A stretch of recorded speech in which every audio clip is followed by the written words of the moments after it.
Ladies and gentlemen, I present Ontario's Executive Council. Ministers, congratulations. 2 weeks ago today, this cabinet shuffle was supposed to reset the Ford government amidst dismal polls and booing of the Premier. Instead, it blew up within hours, mired in the controversy of an appointment scandal that led to Doug Ford's Chief of Staff, Dean French, stepping down.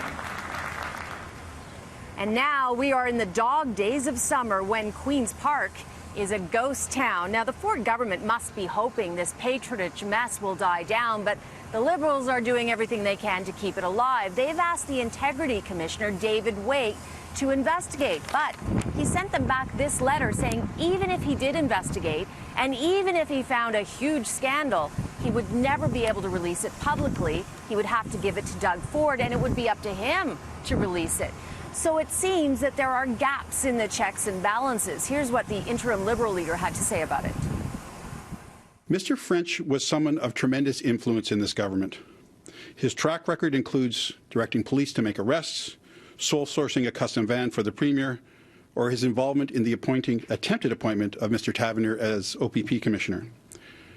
There's a very clear pattern of heavy-handedness and bad judgment, and I believe it speaks directly to the Premier's judgment. I firmly believe that it's in the public interest to have a better understanding of what happened and to take steps to ensure that it never happens again. Now, to be fair, all parties in power in the past have appointed people with ties to them.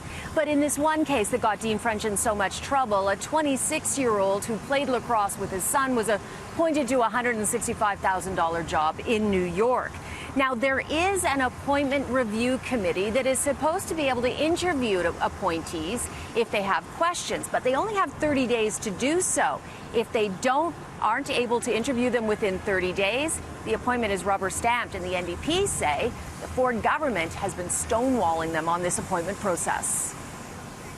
This is, I believe, the maybe 45th, 46th time that the government has refused that members, appointees, potential appointees, appear before the committee. It seems there are no checks and balances in place here, from the Integrity Commissioner, who, if he does a report, it won't be made public, it won't be transparent, to the Appointment Review Committee that is repeatedly stonewalled. Let's be clear, this stonewalling of that committee is a relatively recent occurrence.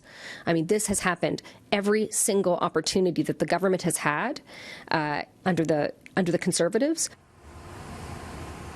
Now, Doug Ford still has not spoken publicly about Dean French or this appointment scandal. His spokesperson did send me a statement today, in part stating the NDP claims are, quote, just another example of their political games. The government has said it will launch a review of all pending appointments.